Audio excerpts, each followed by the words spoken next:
By the summer of 1944, the world's eyes were fixed on northern France.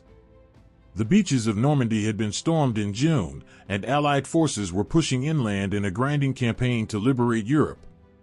But while the battles in Normandy captured headlines and history books, another operation, planned, debated, delayed, and nearly canceled, was about to unfold hundreds of miles away.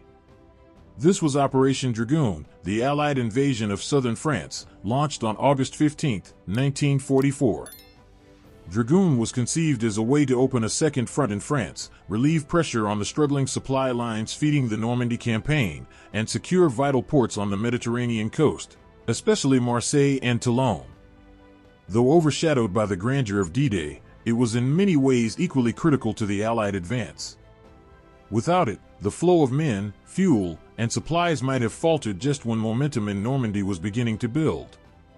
The operation was commanded by General Alexander Patch's U.S. 7th Army, under the overall leadership of General Jacob Devers' 6th Army Group. It was a multinational force. American divisions spearheaded the assault, but they were supported by the French 1st Army under General Jean de Lattre de Tassigny, as well as British, Canadian, and other Allied naval units. The air cover was provided largely by the Mediterranean Allied air forces. The Germans, meanwhile, were stretched thin. Many of their strongest units had been drawn north to counter the Allied push in Normandy.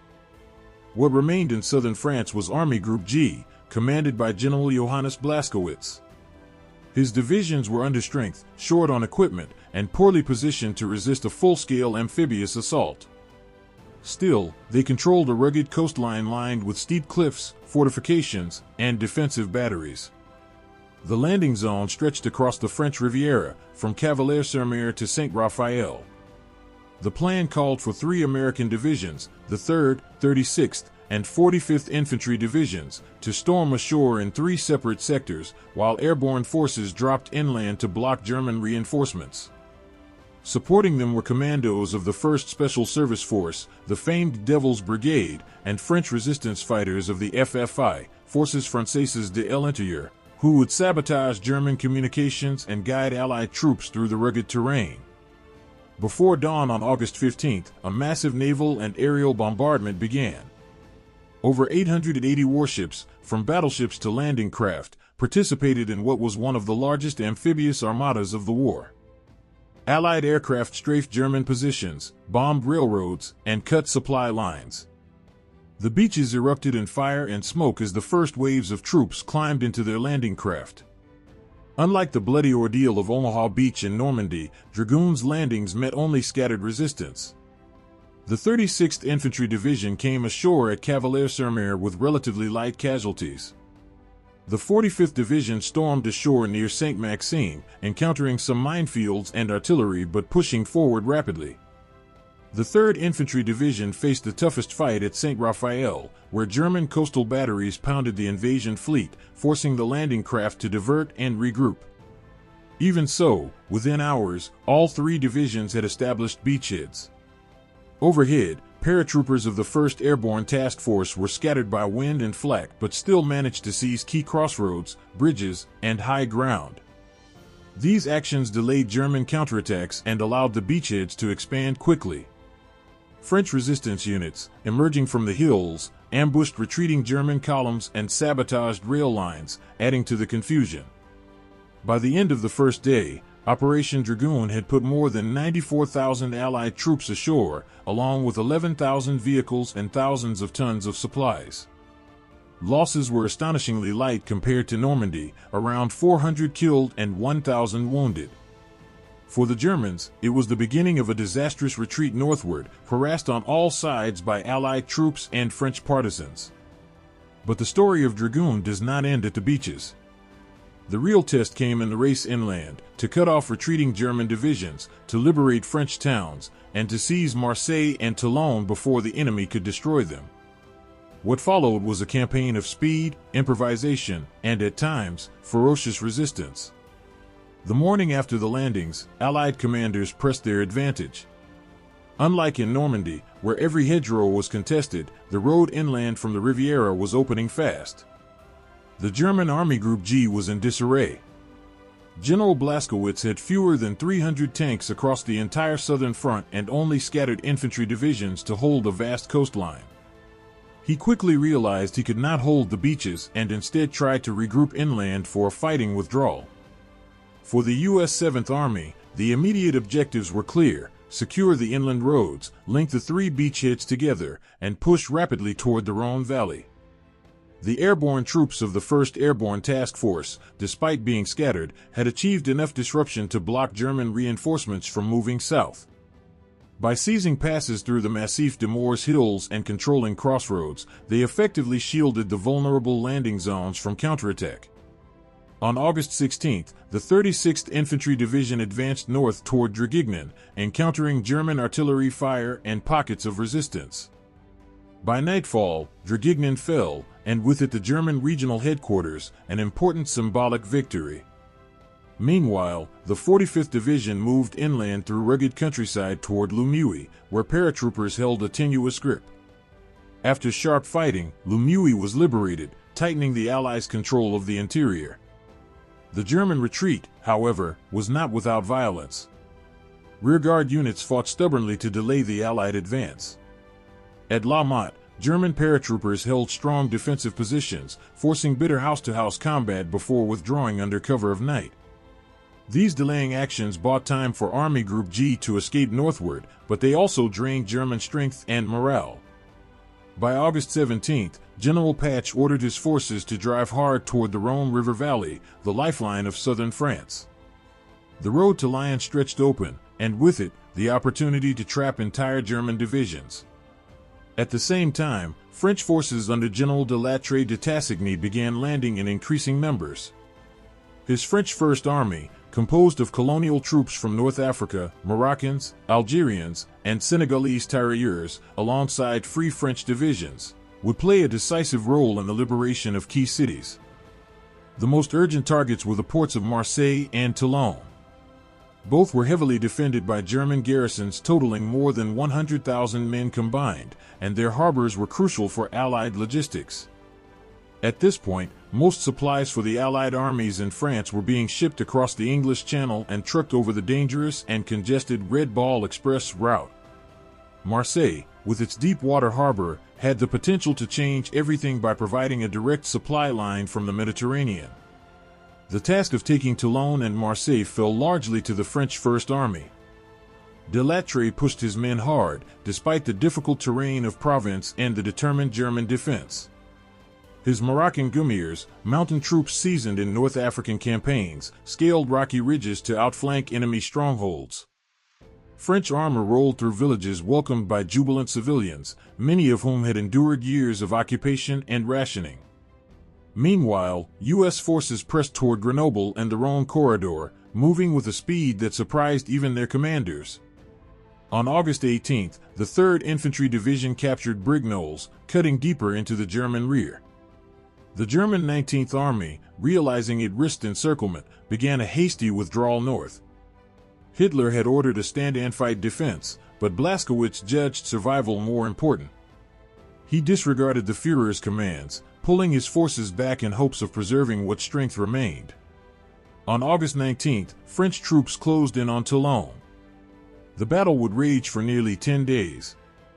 German defenders fought fiercely, using coastal artillery and fortified bunkers to delay the inevitable.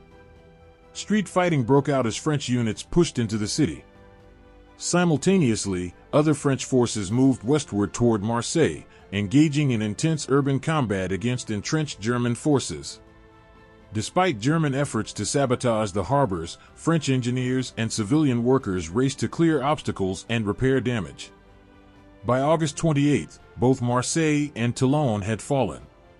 It was a resounding victory. Over 130,000 German soldiers were taken prisoner, and two of the most valuable ports in Europe were now in Allied hands. Within weeks, Marseille would be handling more tonnage of supplies than even the Normandy ports.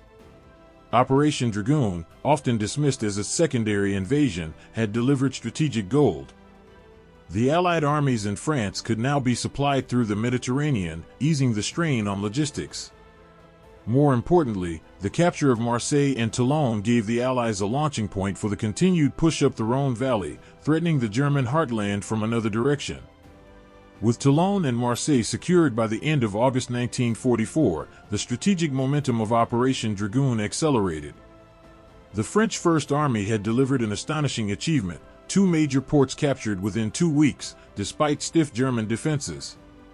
Now the task turned to exploiting these gains and driving rapidly northward along the Rhone Valley, the natural corridor leading deep into central France. The U.S. 7th Army pushed forward with remarkable speed. General Patch's divisions, particularly the 3rd Infantry Division, the 36th Infantry Division, and the 45th Infantry Division, drove up the Rhone in a lightning advance, supported by mechanized units and the growing logistical power of Marseille. French colonial troops pressed alongside them, striking terror into retreating German forces who had underestimated the fighting power of the Gummiers and Tirailleurs. The Germans, meanwhile, faced a dire predicament. Army Group G, already battered, was attempting a fighting withdrawal northward under constant Allied pressure. General Blaskowitz tried to preserve cohesion, but his units were low on fuel, short on artillery, and increasingly harassed by the French resistance. The FFI, Forces Françaises de l'Intérieur, now rose in strength across southern France. Armed with weapons supplied by parachute drops and caches left by the Allies, they ambushed convoys, sabotaged bridges, and cut telephone lines. In some towns, they openly liberated their own communities even before Allied troops arrived. One dramatic example occurred at Montélimar, where U.S. and French forces sought to cut off the retreating German 19th Army. The 36th Infantry Division, supported by Task Force Butler, a mobile column of tanks, artillery, and reconnaissance units, moved rapidly to block the narrow valley north of Montélimar. For several days, bitter fighting erupted as German forces attempted to break through. Artillery duels shook the countryside, while infantry clashed in villages and vineyards. Though many German units managed to escape, they suffered heavy losses, thousands of casualties, destroyed vehicles, and prisoners taken. The action at Montélimar showed both the ambition of Allied commanders and the desperate determination of German troops to avoid encirclement. By early September, the Allied advance had gained such speed that some commanders worried about outrunning their supply lines. But with Marseille already unloading thousands of tons of cargo daily, fuel, ammunition, vehicles, and food, the logistics miracle of Operation Dragoon was beginning to show. Within weeks, Marseille handled more supply tonnage than all the Normandy ports combined, a fact often overlooked in later histories of the war. Without Marseille and Toulon, sustaining the Allied armies across France into Germany would have been nearly impossible. French forces, emboldened by their victories, liberated city after city. Lyon, France's second-largest city, was freed by September 3rd, as the Germans abandoned it in the face of overwhelming pressure. Civilians greeted Allied troops with jubilation, waving tricolor flags hastily sewn from scraps of fabric, cheering columns of tanks, and showering soldiers with wine and bread. For many French citizens, Dragoon's arrival symbolized not only liberation from occupation but also the return of France's own army, fighting under its own flag alongside the Allies. The coordination between the resistance and regular forces reached a peak during this phase. In towns like Grenoble, Valence, and Avignon, resistance fighters had already engaged German garrisons, forcing retreats or surrender before Allied divisions arrived. In other areas, FFI units acted as guides for American columns, steering them along backroads and through mountain passes unfamiliar to U.S. commanders. This blend of guerrilla warfare and conventional Allied assault hastened the collapse of German control in southern France. Meanwhile, the German retreat turned into a rout. Blaskowitz's Army Group G was being chased relentlessly northward. In less than 3 weeks, the Allies had advanced more than 400 miles, a pace rarely seen in the European theater. German rearguard units fought desperately at choke points, laying mines and destroying bridges, but the Allied juggernaut rolled on. Hitler, enraged by the collapse, demanded that Blaskowitz fight to the last man, but the general ignored many of these orders in an effort to preserve what remained of his army. By mid-September, a pivotal moment arrived. The advancing U.S. 7th Army and French 1st Army, moving north from the Riviera, were on the verge of linking up with General George S. Patton's 3rd Army, which had broken out of Normandy and was driving eastward across central France. This junction of forces would create a continuous Allied front stretching from the English Channel to the Mediterranean, a logistical and operational triumph. On September 11, 1944, near the town of Dijon, the two advancing armies made contact. Soldiers from the U.S. 7th Army shook hands with men of Patton's 3rd Army, a symbolic moment that marked the fusion of the southern and northern invasions. France was now liberated along nearly its entire breadth, and the German armies were retreating toward the Vosges Mountains and Alsace. By mid-September 1944, Operation Dragoon had transformed from a beach landing into a sweeping liberation campaign.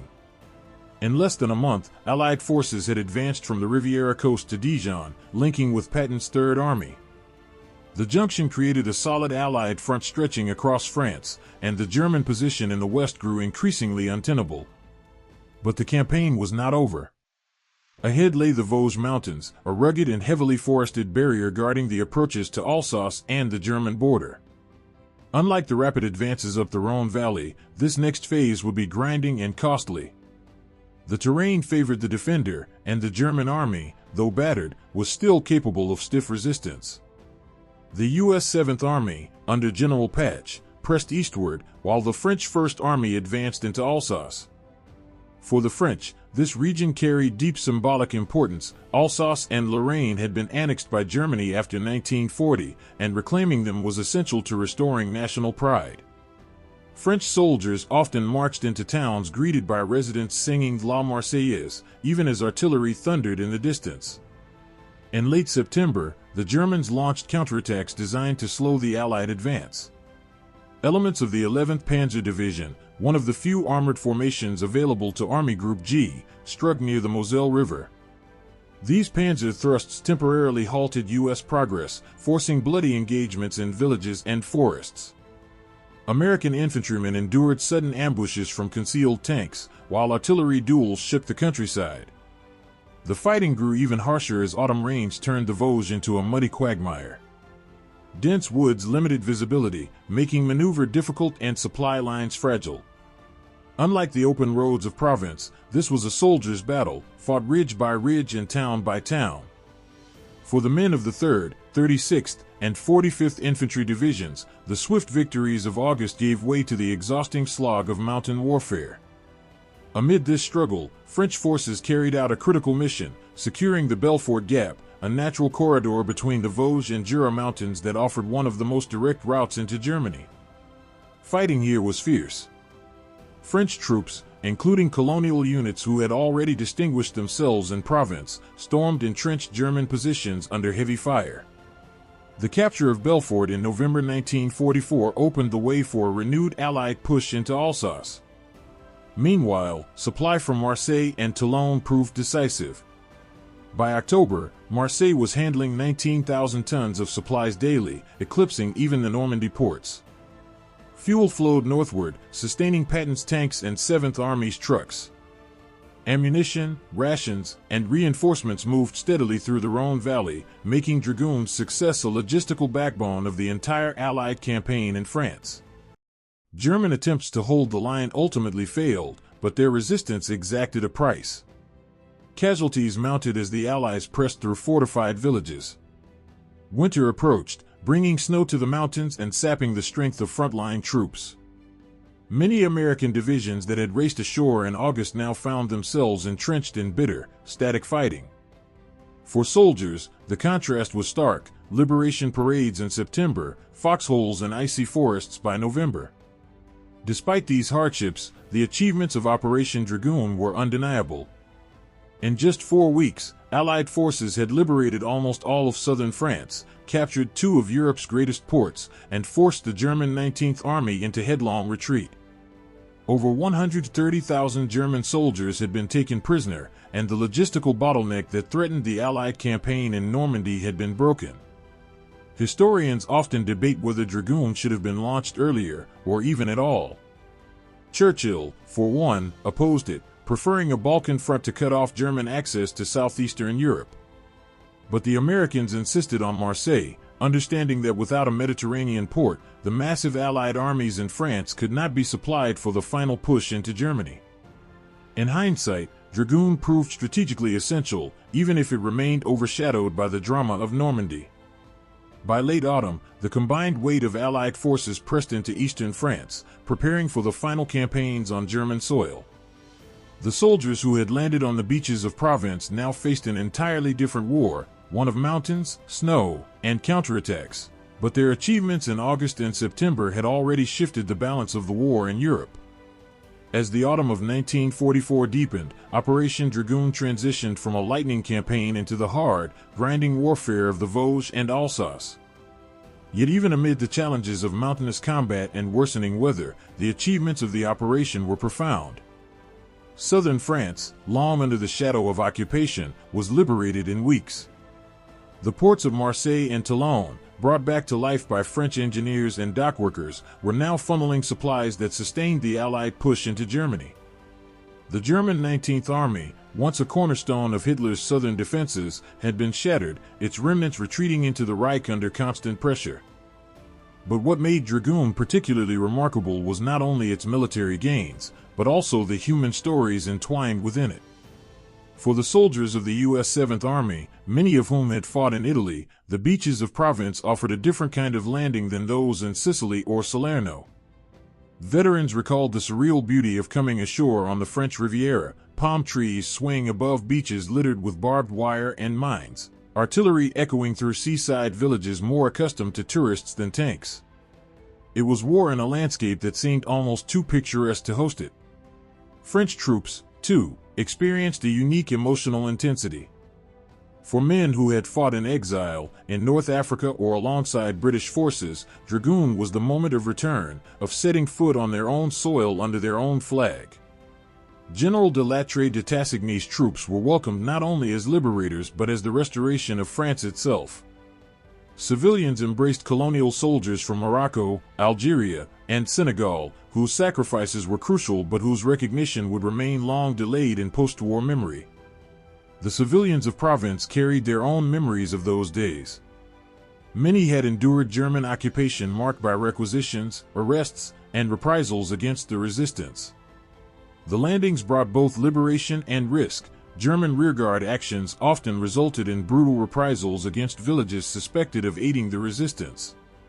Yet as Allied convoys rolled northward, towns erupted in celebration, flags unfurled from hidden attics, wine cellars were opened, and church bells rang freely for the first time in years.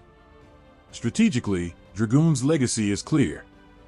The operation captured vital ports, destroyed German strength in southern France, and ensured that Allied supply lines could sustain the vast armies now pressing toward Germany. Historians have argued that without Marseille, the Allied advance might have stalled before reaching the Rhine. The port became the lifeline of the European campaign, unloading millions of tons of supplies through the winter of 1944-45. Yet Dragoon also lives in the shadows of history. Overshadowed by Normandy, it is often dismissed as a sideshow, a footnote to D-Day.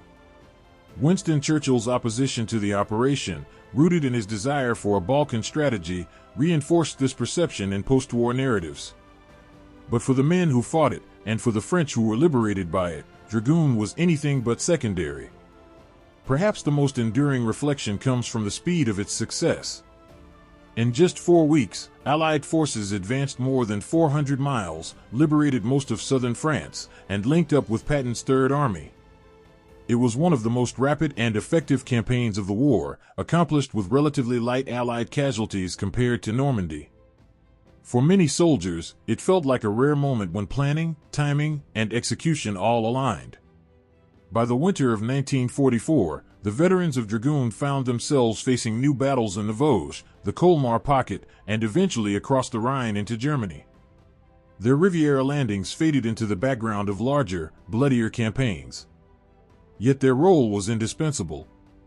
Without Operation Dragoon, the liberation of France would have been slower, the supply crisis more acute, and the march into Germany far more difficult. Today, the beaches of Provence are again lined with tourists, unaware that in August 1944 they were filled with landing craft, smoke, and the thunder of naval guns. Memorials dot the coastline, small plaques, statues, and cemeteries where American, French, and German dead rest. They stand as reminders of an invasion that history often forgets, but which shaped the course of victory in Europe. Operation Dragoon may not carry the fame of Normandy, but its echoes remain, and the freedom it restored, the lives it cost, and the vital role it played in the Allied march to victory. It was, in the words of one French civilian who witnessed it, the day when the sea brought back our liberty.